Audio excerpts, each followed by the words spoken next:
Coming back from vacation, a new person, all because of surgery. The risks involved with medical tourism after the break. And in tonight's health alert, sun, surf, and surgery. All at the same time. More and more folks taking advantage of what they call medical tourism. Right, but as Andrea Roan reports, experts say you need to tread carefully because a few $100s of savings can really cost you big bucks down the line. According to the Centers for Disease Control and Prevention, up to 750,000 Americans travel abroad for surgery every year.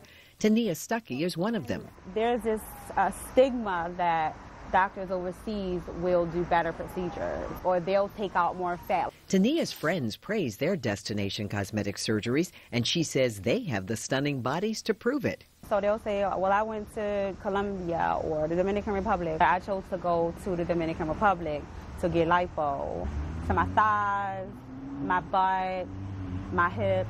But her trip turned suspect right at the point of arrival. It wasn't a hospital at all. It didn't look like a clinic or anything. I'm just like getting out of the cab, pulling up to somebody's house. Tania and her girlfriend both went to see a specific doctor for liposuction, but the surgery was pushed back a week, resulting in a shorter recovery time. Because I was coming from the United States, they couldn't keep calling me, getting the schedule together. Once back in the States, in the weeks following the lipo, Tania suffered an infection so painful she couldn't even sit down. There was a waviness and an unevenness. They didn't take the fat out uniformly, so that one side was bigger than the other side. She also developed bumps and discoloration on her body. For a cosmetic fix, Tania turned to Dr. Chukwuemeka Onyewu and his team in Silver Spring. First, they treated the infection.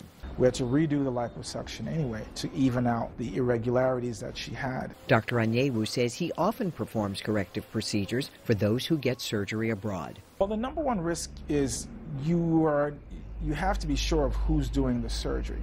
But it can be hard to get the right information about a doctor or even know if the right person is doing your procedure. Even if you're bilingual like Tania, you could still be in for a rude surprise when you reach your destination. I don't know who did the surgery. They were putting lines on me that the doctor didn't draw on me the first day. So I'm like, well, that's not where the doctor told me that the cuts would be. There are people that do cosmetic procedures that are not even trained as cosmetic surgeons. Follow-ups can be another issue. In Tania's case, a timely follow-up could have prevented that infection. It's impossible to follow up. You know, you can't keep on flying back and forth for the slightest little thing. You really get what you pay for, and sometimes you pay for it with your life. Now that the infection has cleared, Dr. Onyewu is fixing her scars. Andrea Roan, WUSA 9.